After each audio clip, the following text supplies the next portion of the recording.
সকালটা ছিল অন্য সব দিনের মতোই স্বাভাবিক। কয়রা থেকে কয়েকজন আলেম ইসলামিক ফাউন্ডেশনের সভায় যোগ দিতে রওনা হয়েছিলেন মাহিন্দ্রা করে খুলনার পথে। তারা কেউ ইমাম, কেউ হাফেজ, কেউ ধর্মীয় মূল্যবোধ গঠনে নিবেদিত শিক্ষক। কিন্তু ভাগ্যের নির্মম পরিহাস, গন্তব্যে পৌঁছানোর আগেই জীবনের জবনিকা নামিয়ে দেয় ভয়াবহ এক সড়ক দুর্ঘটনা। খুলনা সাতক্ষীরা মহাসড়কে ডুমুরিয়া উপজেলার ফায়ার সার্ভিস কার্যালয়ের সামনে একটি তেলবাহী ট্যাঙ্ক লরির সঙ্গে মুখোমুখি সংঘর্ষে মাহিন্দ্রার সামনের অংশ ছিন্ন ভিন্ন হয়ে যায়। ঘটনাস্থলেই প্রাণ হারান কয়রার ৩ আলেম রফিকুল ইসলাম গাজী, মাওলানা আব্দুর রশিদ এবং হাফেজ মইনুল সানা। একই গাড়িতে থাকা তাদের সহযাত্রীদের কয়েকজন এখন মৃত্যুর সঙ্গে পাঞ্জা লড়ছেন খুলনা মেডিকেল কলেজ হাসপাতালে। আহতদের মধ্যে আছেন মসজিদের ইমাম মইনুল ইসলাম গাজী, ইউনুস মোড়ল ও আব্দুস সাত্তার। কে ফিরবেন আর কে হারিয়ে যাবেন তা অজানা। দুর্ঘটনার খবর ছড়িয়ে পড়তেই নিহতদের পরিবারে নেমে আসে কান্নার হাহাকার। সন্তান হারানো বাবার নির্বাক চাহনি, স্বামী হারানো স্ত্রীর বুক ফাটা আহাজারি, ডুমুরিয়ার আকাশ বাতাস ভারী হয়ে ওঠে। স্থানীয় বাসিন্দারা জানান, এই আলেমগণ এলাকায় শান্তি ও ধর্মীয় শিক্ষার জন্য নিবেদিত ছিলেন।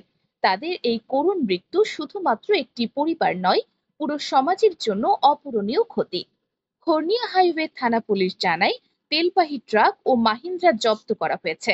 চালকদের বিরুদ্ধে আইনানুগ ব্যবস্থা গ্রহণের প্রস্তুতি চলছে।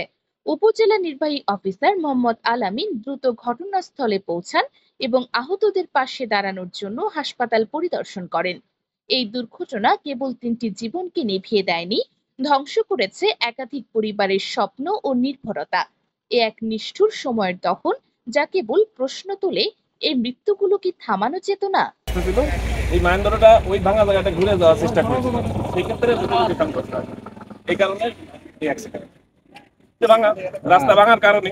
কারণ ও চাইছিল যে আমি একটু ভালো রাস্তা দিয়ে ঘুরে যাই, আর ট্রাকটা তো তার সঠিক রাস্তা দিয়ে আসতেছিল, কিন্তু এর গতি ছিল, এও ঘুরে যাওয়ার কারণে ওভারটেক করার সময় বেশি সময় লেগে গেছে, যার কারণে মুখোমুখি সংঘর্ষ হয়ে এই দুর্ঘটনা।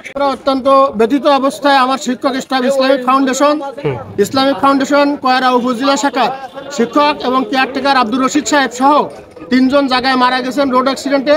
মূলত এখানে যাচ্ছিলেন খুলনা জেলা প্রশাসক বরাবর, ওখানে স্মারকলিপি প্রদান, আমাদের বকেয়া বেতন আদায়ের লক্ষ্যে স্মারকলিপি প্রদান। সারা দেশে এইভাবে শিক্ষকদেরকে তাদেরকে এইভাবে হয়রানি যাতে না করা হয়, এর জন্যই রাষ্ট্রপক্ষের কাছে আমরা এর থেকে একটা দৃষ্টান্তমূলক ব্যবস্থা গ্রহণ করার জন্য আমরা দাবি জানাই, এবং এইভাবে আমাদের শিক্ষককে রাস্তায় রাস্তায় যে আমাদের দাবি আদায় করতে হবে, এরকম যেন না হয়, সামনে তার বিহিত ব্যবস্থা আপনারা গ্রহণ করবেন। আমাদেরকে এইভাবে আর হয়রানি না করার অনুরোধ আপনাদের কাছে থাকলো। আমরা কেন স্মারকলিপি দেবো? আমাদের ন্যায্য পাওনা জিনিস আমরা কেন স্মারকলিপি দিতে যাব? আমাদের শ্রমের মর্যাদা একে দিয়ে আমাদের পাওনা আদায় করার জন্য রাস্তায় আমরা জীবন দিতে হবে, এরকম আমরা চাই না। আমরা আমাদের ন্যায্য দাবি এটা আদায় করা, কেন আপনাদের দায়িত্ব এটা আমাদেরকে প্রদান করা, আমরা কেন আজকে স্মারকলিপি দিতে যাব? এর জন্যে আমরা দুঃখ প্রকাশ করছি, জোরালোভাবে এর প্রতিবাদ জানাই। আপনারা যেন এইভাবে আমাদেরকে শিক্ষক স্টাফদেরকে আর হয়রানি না করে আমাদের যথাযথ প্রাপ্য আমাদের যথাযথ সম্মানের সাথে প্রদান করা হোক। এভাবে রাস্তায় আমরা হয়রানি হতে চাই না। আপনার নাম কি আর আপনি কি? আমি মোহাম্মদ মাহমুদুল হাসান, ডুমুরিয়া ইসলামিক ফাউন্ডেশন ডুমুরিয়া থানা শাখার সহজ কোরআন শিক্ষার শিক্ষক হিসাবে আমি অত্যন্ত ব্যথিত হৃদয় নিয়ে আজকের আমার ভাই, আমার জোড়ের ভাই, তিনি এই জায়গায় মারা গেছেন। এর জন্য আমি অত্যন্ত মানসিকভাবে অত্যন্ত ব্যথিত। আমি সকলের কাছে দোয়া প্রার্থী, আল্লাহ তাআলা তাদেরকে শহীদ হিসেবে কবুল করেন। দেশবাসীর কাছে দোয়া চাই, এবং আমার ইসলামিক ফাউন্ডেশনের যে যেখান থেকে এই লাইভ শুনতেছেন দেখতেছেন, সকলের কাছে আমার বিনীত অনুরোধ, তা 2-3 জনকে আমরা পাঠাই দিয়েছি খুলনা মেডিকেলে, সেখানে তাদের চিকিৎসা ব্যবস্থার জন্য। আর এনাদের এই ডুমুরিয়া উপজেলায় আমাদের আব্দুর রশিদ ভাই সহ মইনুল ভাই এবং রফিকুল ভাই সহ 3 জনের লাশ এখানে আমাদের সামনে উপস্থিত আছে। তাদের বাড়িতে পরিবারের কাছে যাতে আমরা নিরাপদভাবে পৌঁছাইতে পারি এবং তাদের এই বেদনার সময় আমরা তাদের সঙ্গী হয়ে তাদের সহযোগিতা করতে পারি, এর জন্য যে যেখানে আছেন সহযোগিতার জন্য আমি বিনীতভাবে অনুরোধ জানাচ্ছি।